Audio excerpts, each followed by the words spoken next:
यीशु मसीह के कीमती नाम में मैं आप सभी का स्वागत करती हूँ और आज इस बाइबल स्टडी में जो एवेंशन मिनिस्ट्री की तरफ से मैं आप सबका स्वागत करती हूँ। You are watching Ebenson TV. I am Professor Dr. Ebenson James. For today's Bible study, let us turn to Gospel according to Saint Mark chapter 10, verses 13 to 16. और आज हम बाइबल स्टडी के लिए देखेंगे मरकुस रचित सुसमाचार उसका 10 अध्याय उसका 13 से 16 वचन। फिर लोग बालकों को उसके पास लाने लगे कि वह उन पर हाथ रखे, पर चेलों ने उनको डांटा। यीशु ने यह देख क्रुद्ध होकर उनसे कहा, बालकों को मेरे पास आने दो और उन्हें मना न करो, क्योंकि परमेश्वर का राज्य ऐसो ही का है। मैं तुमसे सच कहता हूं कि जो कोई परमेश्वर के राज्य को बालक के समान ग्रहण ना करे, वह उसमें कभी प्रवेश करने ना पाएगा। और उसने उन्हें गोद में लिया और उन पर हाथ रखकर उन्हें आशीष दी। Jesus blesses the children and uses them as an example of how we must receive the kingdom of God. और यीशु मसीह ने जो है कि बच्चों को बुलाया, उनके ऊपर अपने हाथ को रखा और एक एग्जाम्पल को दिया कि हमें कैसे स्वर्ग के राज्य को ग्रहण करना है। They brought their children to Jesus for dedication. और वो अपने बच्चों को यीशु मसीह के पास लेकर आए थे ताकि वो समर्पण कर सके बच्चों का। Children loved Jesus and he loved them. और बच्चे जो हैं यीशु मसीह से प्यार करते हैं और यीशु मसीह भी उनसे प्यार करता है। We should never block the way or fail to provide them a way. और हमें कभी भी रास्ते को ब्लॉक नहीं करना है, और या तो कभी भी, और हमें जो है रास्ते को बनाना है उनके लिए। It's important to bring children to Jesus when we remember that they have a whole life in front of them to serve God. और हमें जो है छोटे जो बच्चे होते हैं उन्हें यीशु मसीह के पास लेके आना चाहिए, क्योंकि हमें ये देखना चाहिए उनकी जो पूरी जिंदगी जो है उनके सामने है, ताकि वो खुदा को सर्व कर सके, उसकी सेवा कर सके। Jesus blessed them. और यीशु मसीह ने उनको आशीषित किया। Jesus took them up in his arms, put his hands on them and blessed them. और यीशु मसीह ने उन्हें अपनी गोद में उठाया, अपने हाथ को उनके सर पे रखा और उन्हें आशीर्वाद दिया। Children can receive the blessing of Jesus without trying to make themselves worthy of it or pretending they do not need it. और बच्चे जो हैं परमेश्वर से अपनी आशीषों को ले सकते हैं बिना इस बात की कि उन्हें कोई मेहनत नहीं करनी है, अपने आप को ऐसा साबित नहीं करना है कि वो बहुत ही वर्थ उनकी है, कुछ भी नहीं उन्हें साबित करना, बस वो ऐसे ही परमेश्वर की आशीष को ले सकते हैं। We need to receive God's blessing the same way. और हमें भी परमेश्वर की आशीष को वैसे ही लेना है। For of such is the kingdom of God. और क्योंकि यही जो है वो परमेश्वर के राज्य का की है। Children are not only for blessing, they are also examples of how we must enter the kingdom. और बच्चे सिर्फ आशीष ही नहीं होते, बल्कि वो हमें ये भी दिखाते हैं कि हमें कैसे स्वर्ग के राज्य में प्रवेश करना है। We must enter the kingdom with childlike faith. और हमें जो है वो स्वर्ग के राज्य में बच्चे जैसे विश्वास के साथ प्रवेश करना है। We must come to the Lord with faith that trusts God, just like a little child trusts his father and leave all the problems to him. और हमें जो है अपने परमेश्वर पिता से उस बच्चे के समान विश्वास रखना है, जैसे एक छोटा बच्चा होता है वो अपने पिता से पे भरोसा करता है और अपनी सारी परेशानियों को उनको दे देता है। Verses 17 to 22.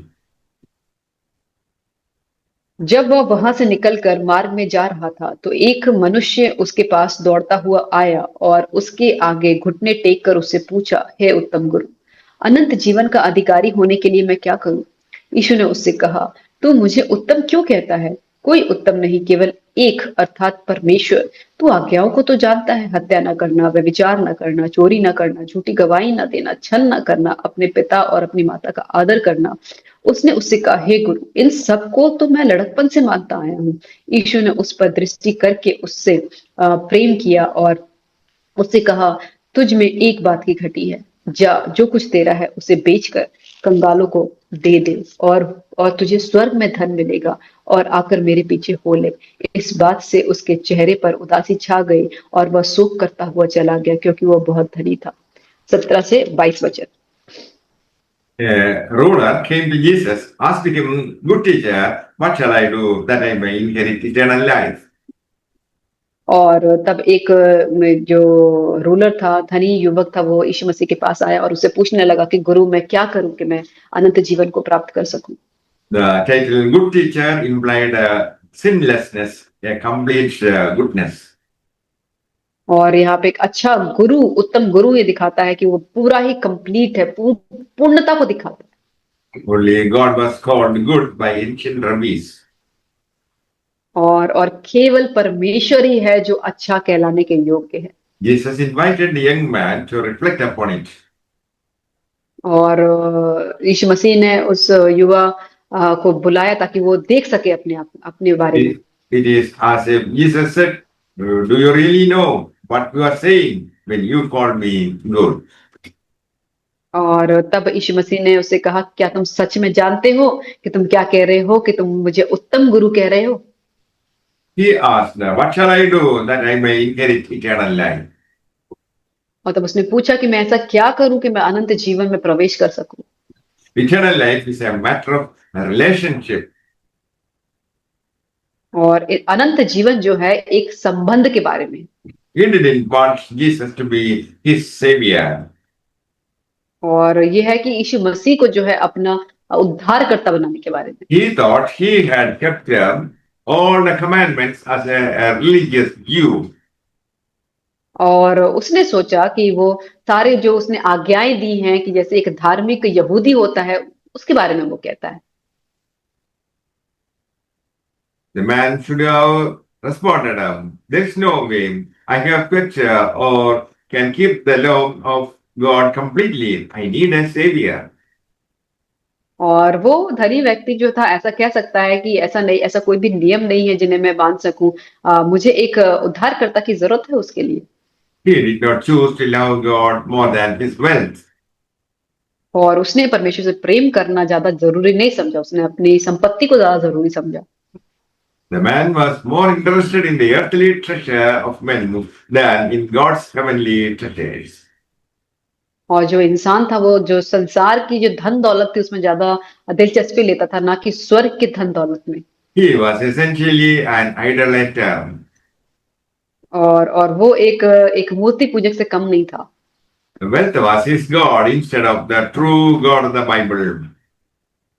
और जो संपत्ति थी वो उसका खुदा था, ना कि जो बाइबल का जो सच्चा खुदा है वो उसका खुदा नहीं था।